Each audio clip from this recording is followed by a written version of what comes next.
Hi everyone, welcome to this new episode of Soundcheck with Pathos and Logos.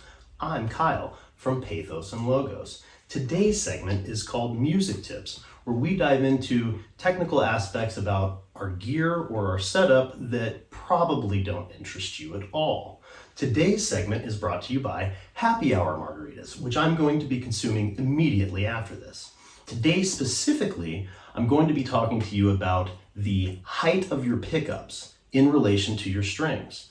I just refer to this as pickup height. If there's a more technical term for this, leave a comment and let me know. When setting the height of your pickups, it's important to know that the closer that the pickups are to the strings will increase the output.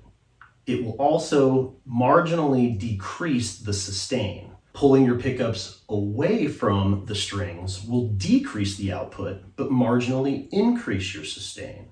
So because you've got these two powers or forces at play here and working against each other, it's imperative that you adjust your pickup height and play your instrument frequently and to see how it's going to work out best for you. I prefer to use a 2.5 millimeter and a 2 millimeter Allen wrench when setting up the pickup height on my guitars. I use the 2 millimeter Allen wrench on my unwound strings. You'll also want to use a capo to make your life much easier. Go ahead and capo the guitar at the 12th fret, and at this point you should barely be able to slide a 2 millimeter Allen wrench between the pickup and the strings. All right, this will tell you that you're hitting 2 millimeters of space between your pickup and the string.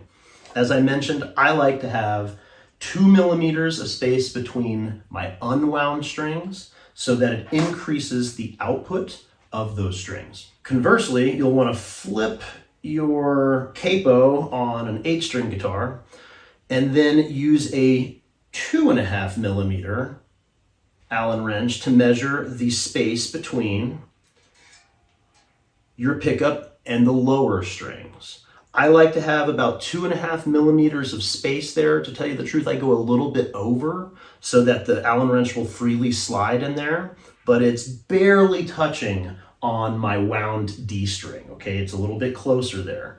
But I prefer to go with about 2.5 millimeters of space, just slightly over. I find that that works for me. That's a perfect amount of output for the lower strings without dominating everything.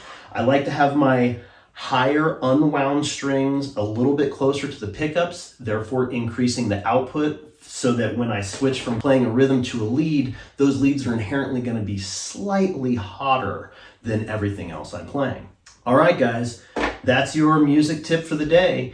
If you have any questions, comments, or concerns, leave us a comment. Feel free to like and subscribe if you like this video.